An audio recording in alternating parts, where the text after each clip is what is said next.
Pois bem saiu o acento das palavras assembleia, de jiboia, paranoia, tipóia, joia e ideia, e sendo de tongo aberto se foi também de plateia. É assim, ó, eles brincam, né, que o ideia, né, mas foi a que eles pegaram mais rápido, né, eles só acham esquisito. Eles já foram alfabetizados com as regras antigas. Então, é você esquecer o que você aprendeu, né, e começar o novo. Para muita gente, o português é uma língua nada fácil.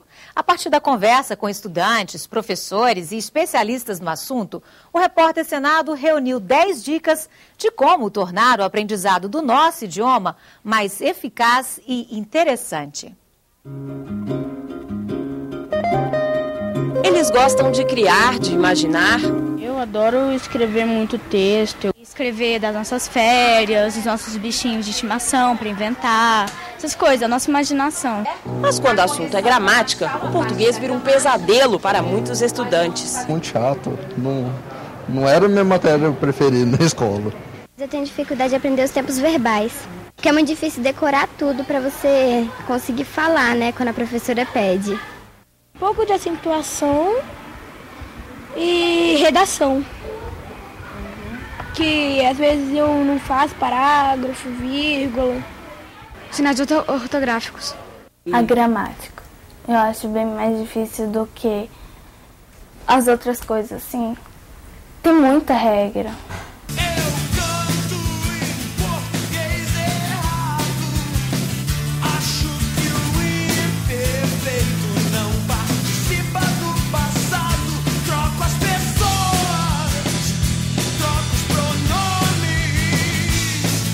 Em grande parte, se diz que o português é uma língua difícil. Não é. Agora, o que ocorre é que a língua é muito mal ensinada. É preciso reformular os padrões didático-pedagógicos do ensino do português. Uma vez numa prova, um professor pediu que os alunos transformassem a frase "faria isso a voz" numa frase apenas com pronomes. Ora, a frase resultante é a farvoloia, que é uma frase que absolutamente ninguém usa, entendeu? Então, para que você vai ensinar isso a um aluno? Quer dizer, a inutilidade de determinados ensinos. A maioria das gramáticas tradicionais, elas são mal escritas, porque elas não conseguem dar um corpo de língua para o estudante. Elas são produzidas como se a língua fosse um conjunto de caixinhas, e que ele tivesse de aprender cada caixinha em um momento diferente. E ele nunca vai fazer um cruzamento entre um assunto e outro assunto. No Exame Nacional do Ensino Médio em 2009, 47% dos estudantes ficaram abaixo da nota média na prova de linguagem, segundo o INEP, o instituto responsável pela prova. E isso depois de quase 1.500 horas de aulas de português na escola. O menino, por exemplo, que vai prestar exame vestibular e hoje faz o Enem, essas coisas todas, o que se espera dele lá é o uso da língua padrão. Você vê que há uma reprovação muito grande. Às vezes o menino fala, se comunica bem em todos os lugares e tal. Quando ele é chamado a escrever, falta a ele não só o domínio da língua, mas o filtro. Ele tem que saber sobre o que ele vai falar, com quem que ele vai falar, por que ele vai falar. Nós somos a dimensão do nosso vocabulário. E o mundo é, para nós, a dimensão do nosso vocabulário. Por isso é tão importante aprender português. Pesquisadores, professores e até alunos dão 10 dicas sobre como o ensino da língua portuguesa pode ser mais eficaz. Número 1. Alunos, não pensem que o português é um monstro.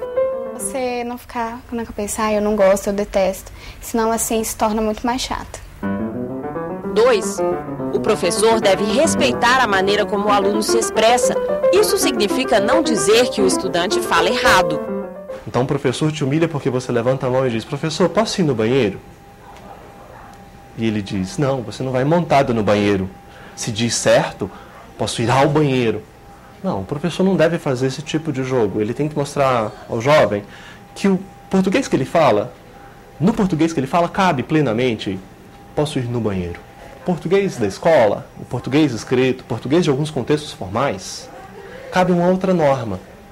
Vou ao banheiro. Regra número 3. Mostrar ao estudante que existe um tipo de fala apropriada para cada situação de comunicação. Da mesma forma que a gente escolhe a roupa para sair de acordo com o lugar onde a gente vai, você vai escolher um modelo de língua, um uso específico da língua, uma variedade linguística que se adeque àquele momento de comunicação. Quarta, convencer o aluno de que é preciso aprender o padrão culto da língua para viver em sociedade. Nós temos que ensinar um ensino formal, acadêmico, escrito, porque ele é importantíssimo para a vida profissional das pessoas. Mas, ao mesmo tempo, nós temos que ensinar o bom português coloquial. Que as pessoas que têm medo de se expressar, e a gente cria esse medo nas pessoas. As pessoas que têm medo de se fazer ouvir, se fazer ler, elas são pessoas que exercem muito pouco a sua cidadania, os seus direitos. Então essa língua da escola, que é a língua normativa, que é a língua padrão, ela também deve ser acessível.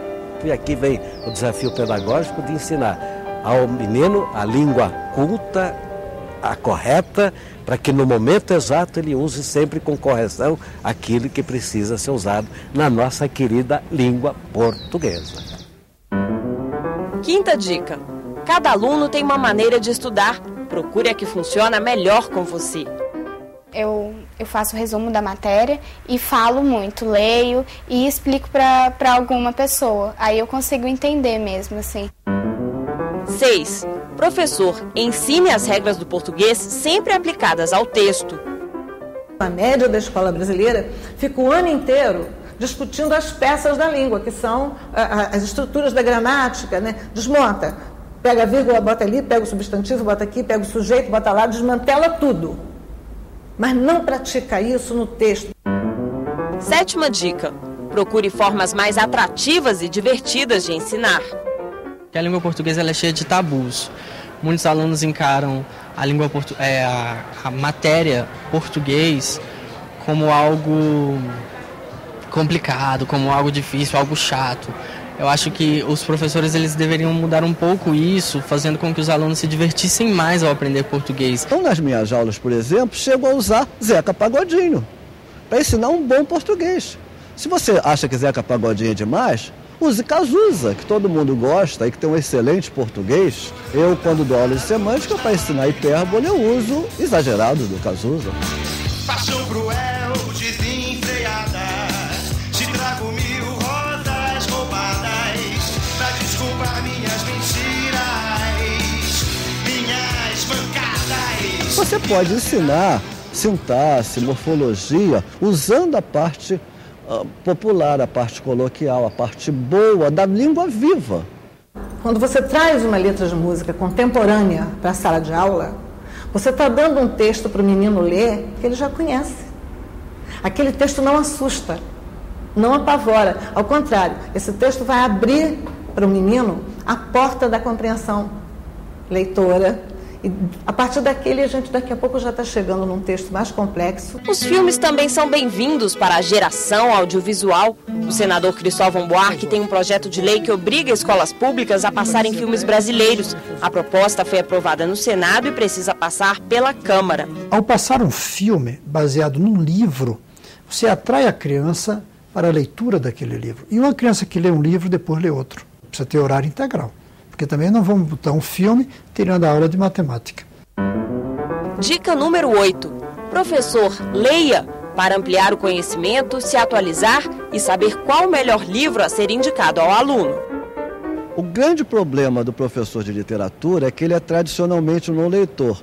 E isso eu posso dizer com relação a muitos professores. Fica muito difícil você convencer um aluno da importância do estudo se muitos dos professores não leem. 9.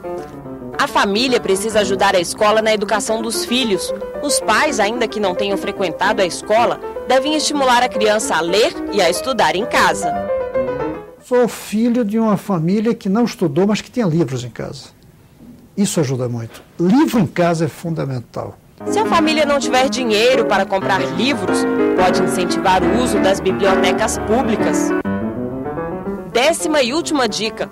Esta é para os governos. Se o professor tem que se dedicar mais, também tem direito a um salário melhor. Os professores no Brasil não são bem preparados, mas eles não são porque Eles não são bem remunerados. E não sendo bem remunerados, o Estado fecha os olhos, não exige muito deles. A escola tem que ficar boa, tem que ser horário integral, tem que ter professor bem remunerado, o professor tem que ter dedicação exclusiva, tem que ter carga de leitura. Esse diferencial da letra, do processo, do livro, da leitura, foi o que deu lastro, né, para o meu trabalho. O português foi muito importante, a palavra é realmente uma ponte. Parábolas, profecias, prometiam pétalas, paraíso, predominou o predador. Paramos, pensamos profundamente. O que pobre pesa plástico, papel, papelão, pelo pingado, pela passagem, pelo pão. Você vai conhecer agora as ferramentas e estratégias que uma escola pública do Distrito Federal vem adotando para superar os obstáculos no ensino da língua portuguesa. Apesar das deficiências no ensino de português, entre as 200 mil escolas públicas brasileiras é possível encontrar ações que dão certo. Aprender português se divertindo por meio de iniciativas simples, esta escola pública em Taguatinga, no Distrito Federal, apostou na fórmula e já colhe os resultados. Obteve a melhor nota no exame de qualidade de ensino do DF. A Escola Classe 41 tem quase 600 alunos do 1º ao 5º ano. Os projetos de alfabetização e leitura foram criados há 2 anos. Jogos para aprender a ler e computador para treinar o português. O que é essa moça delicada? Não tem boca, mas mastiga. Come muito, mas não engorda. Corta, fura e nunca briga. Tesoura. O português, ele tem jogos bastante atrativos para eles, né, para as crianças. Então, eles desenvolveram mais em produção de texto, né, interpretação e até os jogos com as palavras mesmo, separação silábica, produção de frases. Então, desenvolveu bastante. Eles sentem mais prazer em ir para as aulas. A gente aprende melhor, né? Por exemplo, é o 2º ano que eu estou estudando nessa escola. Está sendo mais educativo. A gente, de vez em quando, a gente está sendo mais avançado das séries. Os alunos da Escola Classe 41 leem pelo menos 3 vezes mais do que a média nacional de 4,7 livros por ano. O projeto de contar histórias estimula o interesse pelos livros. A história da Dona Vassoura é escrita pela Guiomar. A Guiomar, ela gosta muito de criança. Trabalhos todo dia sem falhar. Não conheço o feriado, nem sei o que é repousar. Sempre em pé, sempre pronta. Pensa que eu sou de aço? Sei que sou uma vassoura, mas durmo em pé de cansaço. Se a visita é bem chata e com a hora não se importa, me viram de cabeça para baixo e fico tonta atrás da porta. O sinal indica a hora da leitura, pausa de 30 minutos uma vez por semana.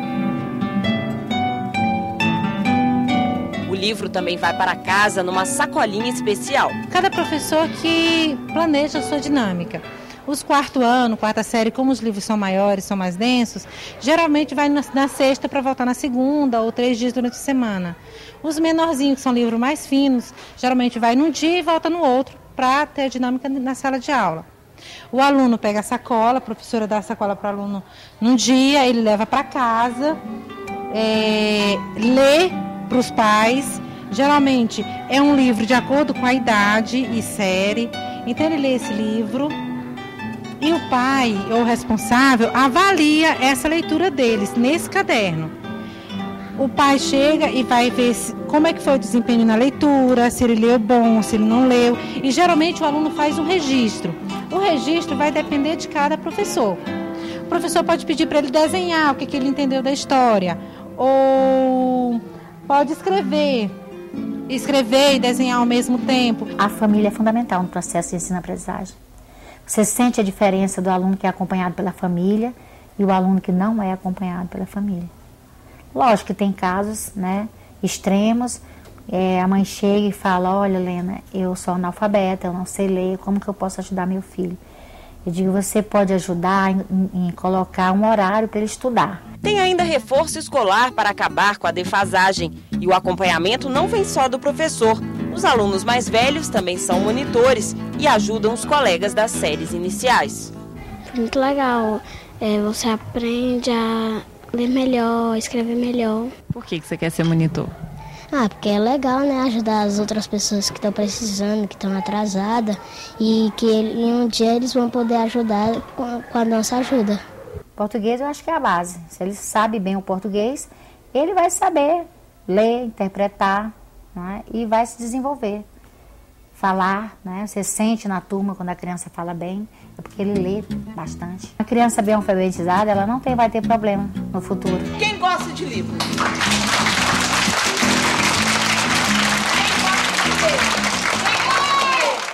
Todas as informações sobre o Repórter Senado de hoje, os vídeos, os sites relacionados ao assunto, você acompanha no endereço eletrônico da TV Senado.